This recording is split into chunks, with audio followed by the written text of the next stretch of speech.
ब्रज की गोपियां इतनी उपासना करती, इतनी आराधना करती। ठाकुर जी ने कहा हम शरद पूर्णिमा पे आपके साथ रास करेंगे। आज शरद पूर्णिमा का चंद्रमा जैसे उदित हुआ, सब गोपियां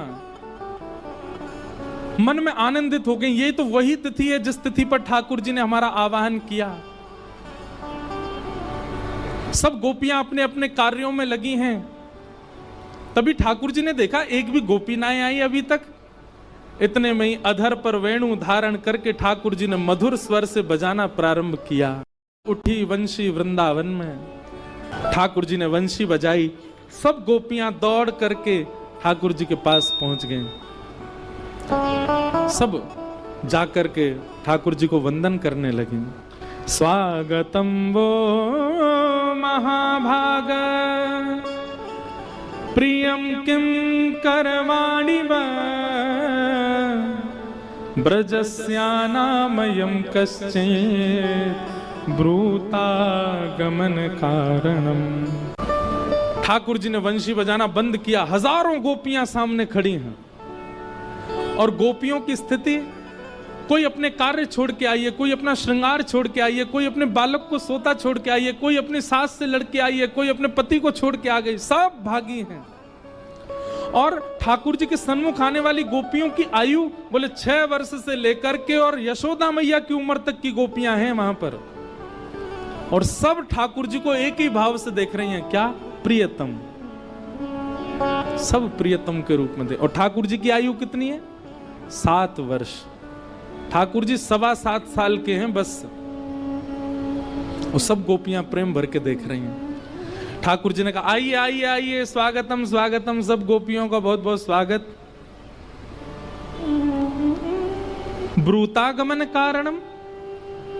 आप सब गोपियां इतनी रात को अपने पतियों को, बच्चों को, परिवार को, सबको छोड़ करके यहां इस घनघोर वन में क्यों आई हो?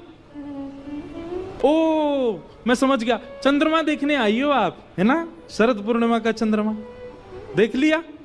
चलो वापस जाओ, चलो अपने अपने। ए देख बूढ़ी बड़ी, तेरे दांत नहीं है फिर वो आ गई यहाँ पे। अरे तेरो तो बालक अभी कछु दिन पहले भयो ना, वहां को छोड़ के आ गई तू। सब गोपियों को संसार दिखा रहे हैं ठाकुर जी ताकि वो लौट जाएं। लेकिन गोपियां सब ठाकुर जी को क्रोध में भर के देख रही हैं। तुम सब एक नेक्से से बालक, 7.25 साल को हूं मैं, और मुझे प्रियतम मान करके तुम सब अपने घर छोड़ के आ गई हो। कात्यायनी मैया पर मुझे पति रूप में मांगने के लिए रोज जाके हवन करती हो। शर्म नहीं आती तुम सबको? अपना पातिव्रत धर्म तोड़ दिया, भ्रष्ट कर दिया सब। गोपियां सुनती रही। जब 10 श्लोक बाद ठाकुर जी शांत हो गए तो गोपियां बोली अब हम बोलें? ठाकुर जी बोले हाँ बोलो। गोपियां कह रही हैं कन्हैया आप भगवान हो ना, आपकी गलती नहीं है। आपको नहीं पता कि भक्त कितनी पीड़ा सहता है आपको प्राप्त करने के लिए। पति विपरीत, बच्चे विपरीत, परिवार विपरीत, मित्र विपरीत, लोक लाज विपरीत, तब भी हम आपका भजन करती हैं, तब भी हम आपको ध्याती हैं। हमें कोई अपने पास मित्र नहीं बनाता, क्यों? क्योंकि हम आपको बचती हैं। हमें पति अपना नहीं मानते, क्योंकि हम आपको बचती हैं। बच्चे हमारा मजाक उड़ाते हैं, क्यों? हम आपको बचती हैं। लोक लाज क्या कहेगी, सब भूल करके हम आपकी शरण में आ जाती हैं। और आप ऐसे हमको दुत्कार देते हो जैसे हमने कुछ किया ही ना हो। हमको आप व्यभिचारिणी मत समझो। गोपियां कह रही हैं हम व्यभिचारिणी कन्या नहीं है, हमको आप वैसी महिला मत समझो कि एक पुरुष होते हुए अन्यों का ध्यान करती हैं। हमारी वो प्रेम नहीं है ठाकुर जी आपसे। हमारी बात सुन लीजिए। कभी हमारा स्पर्श मत करना, कभी हमको दिखना मत, कभी हमसे बात मत करना। जीवन भर के लिए हमको रोता बिलखता छोड़ के चले जाना। लौट करके कभी आपके पास आएंगी नहीं हम। और याद रखना जिस दिन आप छोड़ के जाएंगे ना ठाकुर जी, देखना कभी लौट करके हम आपके पास कभी नहीं आएंगी। लेकिन हमारा प्रेम ऐसा ही रहेगा, क्योंकि हमारा निस्वार्थ प्रेम है। आपसे कोई मिलने वाला प्रेम नहीं है, आपको स्पर्श करने वाला प्रेम नहीं है, आपको देखने की इच्छा नहीं है हमारी, बस प्रेम है। और क्यों है वो हम नहीं जानते। आप हमको व्यभिचारिणी मत समझो। और रही बात, आप कहती हो परिवार छोड़ के आ गई, बच्चे छोड़ के आ गई, ये छोड़, कौन कहता है गीता में सर्वधर्मान परित्यज्य माम एकम शरणम ब्रज? गर्जना करके बोलते हो आप, सब छोड़ के मेरी शरण में आ जाओ। और आज जब सब छोड़ के आ गई तो कह रहे हो क्यों आ गई हो? एक चीज है, बस आपसे एक बार सुनना चाहती हैं, क्या? जैसे हम आपसे प्रेम करते हैं, आप भी हमको प्रेम करते हो। बस इस बात सुनकर के हम पूरा जीवन निकाल देंगे, इसके बाद भले ही मत मिलना आप हमको। मन में ये विश्वास उत्पन्न हो जाए कि हम जितना आपको भजते हैं, जितना आपको ध्याते हैं, जितना आपको याद करते हैं, आपको हमारी याद आती है। बस ये बात हमको बता दो, पूरा जीवन इसी में ही निकाल देंगे हम, कभी मत मिलना हमको। कन्हैया, आप चाहते हो ना हम वापस चली जाएं? ठीक है, हम वापस जा रही हैं, हमारी एक वस्तु आपके पास है, वो हमको वापस करो। ठाकुर जी बोले मेरे पास क्या है? गोपियां कहती हैं हमारा मन आपके पास है, लाओ वापस करो उसको। हमारा मन क्यों चुराया आपने, उसको वापस करो। अब ये ऐसी बात है कि इसमें ठाकुर जी कुछ कर नहीं सकते। गोपियां कहती हैं कुछ भी खाएं, कुछ भी पिएं, कहीं भी जाएं, सब जगह मन कहां है तुम्हारा, मन कहां है तुम्हारा? पति कहते हैं मन कहां है तुम्हारा, बच्चे कहते हैं मन कहां है? हम कैसे बताएं? मन तो कृष्ण के पास है, वापस करो। ठाकुर जी निशब्द हो गए और निशब्द होकर के बोले अरे अरे अरे शांत है जाओ। अरे मैं तो तुम्हारी परीक्षा ले रहा हूं, तुम तो नाराज है गई। अरे गोपी, मैं तो आप सबन की परीक्षा ले रहा हूं। गोपी बोली नाय नाय, तुम परीक्षा नहीं, अब देखो हम क्या करें। ठाकुर जी बोले क्या करोगे?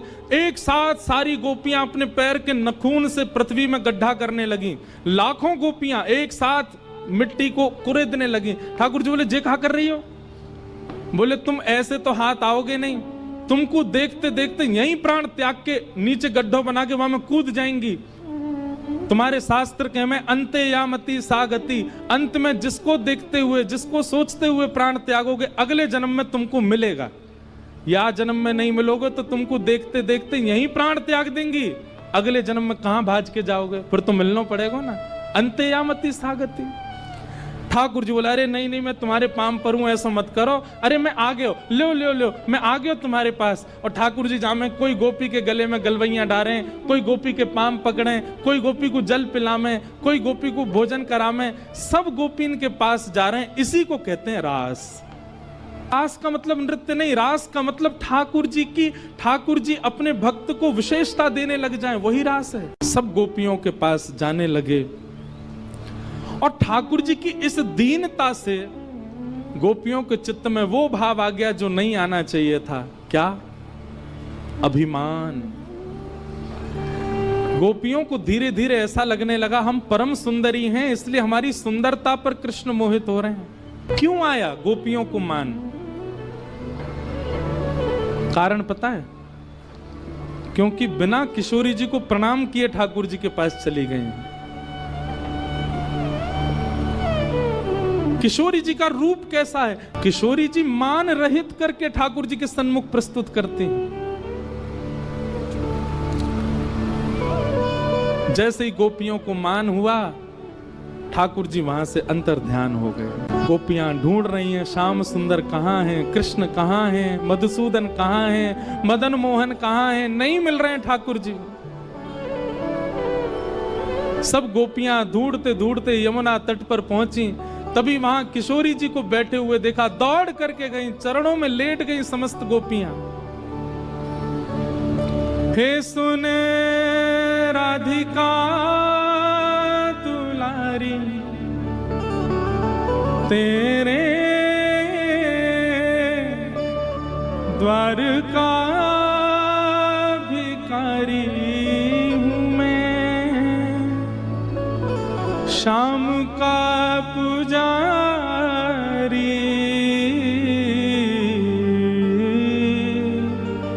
पीड़ा है हमारी हमें श्याम ना मिला, हमें श्याम ना मिला। गोपियों ने गीत गाया, गोपी गीत।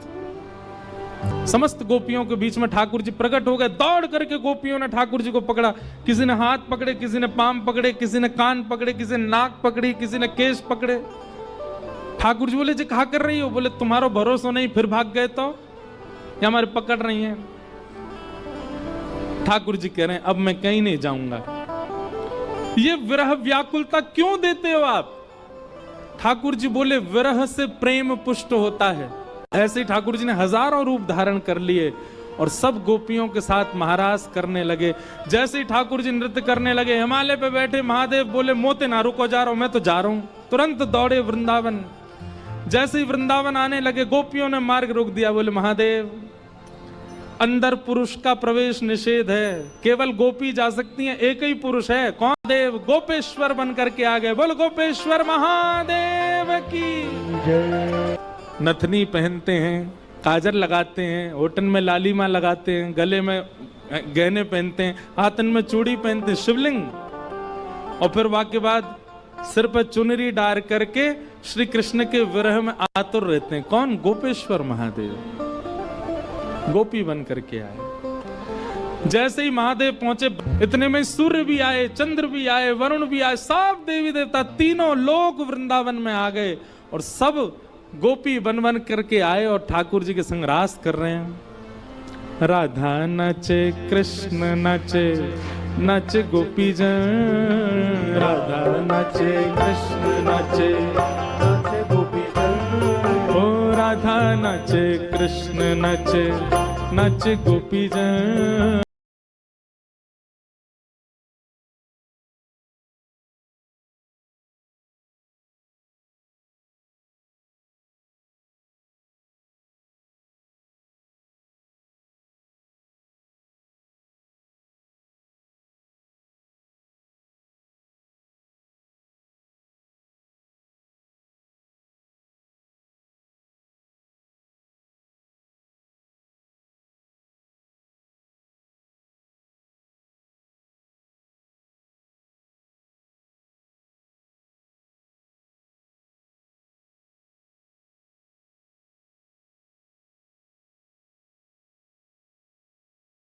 राधा सुकुमारी रास बिहारी,